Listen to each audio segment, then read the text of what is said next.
کئی لوگوں کو دیکھا کہ بیمار ہوتے ہیں، کبھی ہسپتال کا چکر، کبھی ڈاکٹر کے پیچھے، تو نبی علیہ الصلوۃ والسلام نے ایک حدیث پاک میں فرمایا، اس حدیث کو مسند احمد نے روایت کیا اور طبرانی نے روایت کیا کہ جو شخص فجر کے بعد 3 مرتبہ یہ دعا پڑھ لے، اللہ 4 مرضوں سے اس کو نجات عطا فرما دیتے ہیں۔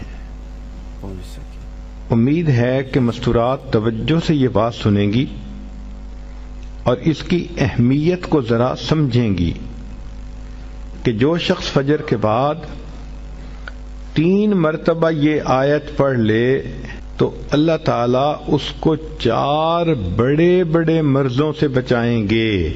نمبر 1، پاگل پن۔ اگر کوئی آدمی مینٹلی ان بیلنسڈ ہو، ریٹارڈڈ ہو، یا جس بندے کو چیزیں بھول جاتی ہوں یا چیزیں یاد نہ رہتی ہوں، ذہن سے متعلقہ جو بیماریاں ہیں وہ اسی پاگل پن کے زمرے میں آئیں گی، یا کسی کو مرگی کی بیماری ہوتی ہے وہ بھی اسی زمرے میں آئے گی۔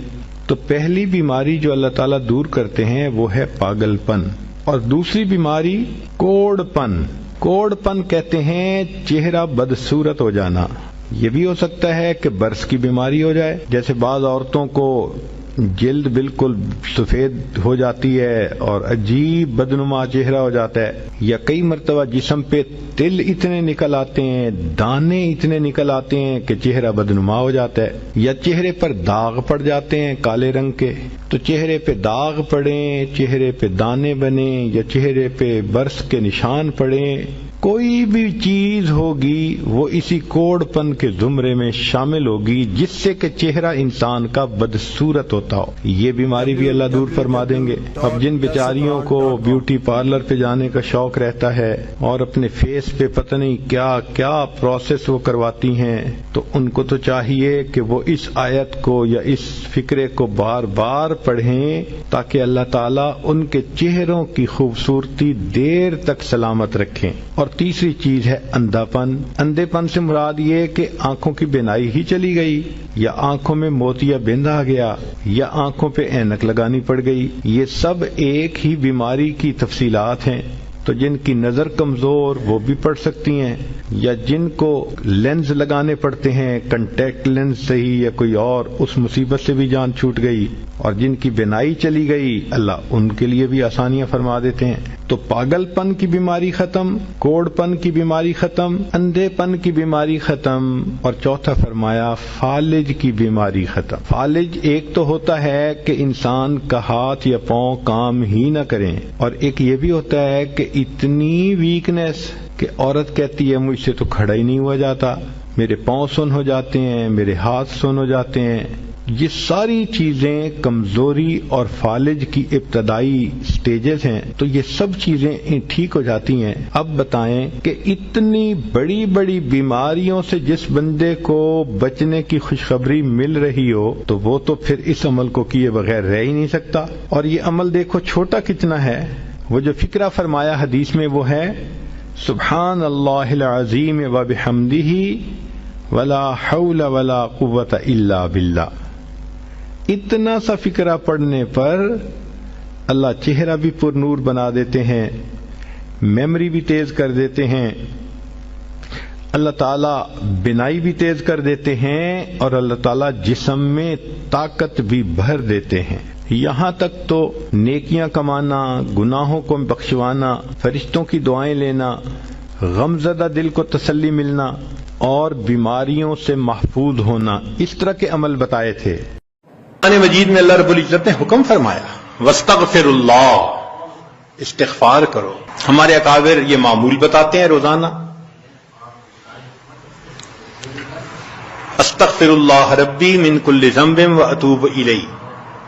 اس کو دن میں کم از کم 100 مرتبہ صبح، 100 مرتبہ شام، زیادہ وقت ہو تو 200 مرتبہ بھی پڑھ سکتے ہیں۔ مگر جب پڑھ رہے ہوں تو ذرا اپنے گناہوں پر ندامت بھی دل میں محسوس کریں۔ یہ نہ ہو کہ زبان پہ استغفار چل رہا ہے اور دن میں گناہوں کے خیال چل رہے ہیں۔ رابعہ بصریہ رحمت اللہ علیہ فرماتی تھیں استغفارنا یحتاج الی استغفار، کہ ہم ایسا استغفار کرتے ہیں کہ اس کے اوپر ہمیں استغفار کرنے کی ضرورت ہے. سبح برکف، توبہ برلب، دل پر از لطف گناہ. ہاتھ میں تسبیح، زبان پہ توبہ اور دل گناہ کی لذت میں پڑا ہوا ہے. معصیت را خن میں آیت بر استغفار ماں، میرے استغفار کے اوپر تو گناہ بھی کھڑا ہنس رہا ہے. تو ایسا استغفار نہ ہو. صحیح ندامت کے ساتھ ہم استغفار پڑھیں تو اللہ تعالی کی رحمت برسے گی. دلیل قرآن عظیم الشان، بات پکی. اللہ رب العزت شاہ فرماتے ہیں لولا تستغفرون اللہ لعلکم ترحمون. قرآن کی آیت. اگر یہ استغفار کرتے تو کیا ہوتا؟ اللہ تعالیٰ رحمت برساتے. تو اس کا مطلب ہے یہ گارنٹیڈ بات ہے کہ استغفار کرنے سے اللہ تعالیٰ کی رحمت برستی ہے، انسان کے روح کو غذا ملتی ہے. پھر تیسری چیز جس سے کہ اللہ تعالیٰ کی طرف سے رحمت اترتی ہے، درود شریف کا پڑھنا. حدیث مبارکہ میں آتا ہے جو شخص ایک دفعہ درود شریف پڑھتا ہے اللہ تعالیٰ 10 رحمتیں اتارتے ہیں. تو 10 رحمتوں کا اترنا اس بات کی دلیل کہ روح کو غذا ملتی ہے، نور اترتا ہے انسان کے اوپر. ہمارے مشائخ نے فرمایا کہ 100 مرتبہ صبح اور 100 مرتبہ شام، کم از کم اتنا تو درود شریف ضروری پڑھ لیں. ایک صحابی رضی اللہ عنہ پوچھتے ہیں اللہ کے نبی صلی اللہ علیہ وسلم میں کتنا درود شریف پڑھوں؟ فرمایا زیادہ پڑھ، چوتھائی حصہ. زیادہ پڑھو گے تو فائدہ زیادہ. اللہ کے نبی صلی اللہ علیہ وسلم آدھا حصہ. بھائی زیادہ پڑھو گے تو زیادہ فائدہ. 3 حصے. فرمایا اور زیادہ تو 4 حصے. جب انہوں نے کہا کہ میں پورا وقت درود شریف پڑھنے میں لگا دوں گا، نبی اسلام نے فرمایا اذن یغفر لک ذنبک، تیرے گناہوں کو بخش دیا جائے گا اور تیرے غموں کو تیرے سر سے اتار دیا جائے گا. تو درود شریف کے پڑھنے سے اللہ تعالیٰ گناہوں کو معاف کرتے ہیں اور دھو دیتے ہیں. صدیق اکبر اللہ عنہ فرمایا کرتے تھے کہ ٹھنڈا پانی آگ کو اتنا جلدی نہیں بجھاتا جتنا جلدی درود شریف کا پڑھنا انسان کے دلوں کی ظلمت کو مٹا دیتا ہے. سیدنا علی رضی اللہ عنہ فرمایا کرتے تھے کہ اگر اللہ تعالیٰ اور اس کے رسول صلی اللہ علیہ وسلم نے تسبیح، تکبیر، تحمید، تحلیل ان کے فضائل نہ بتائے ہوتے تو میں اپنا پورا وقت درود شریف کے پڑھنے میں گزار دیتا. تو ہم بھی درود شریف پڑھیں کم از کم 100 مرتبہ صبح اور 1 مرتبہ شام. اس سے کیا ہوگا کہ دل کو غذا پہنچ جائے گی. چوتھی چیز اللہ کا ذکر کرنا، ذکر لسانی یا ذکر قلبی جیسا بھی معمول ہو. ذکر کے کرنے سے اللہ تعالی کی رحمت اترتی ہے. اور حدیث پاک سے دلیل نزلت علیہم السکینہ، ان کو رحمت ڈھانپ لیتی ہے. ملائکہ آ جاتے ہیں ان کے اوپر.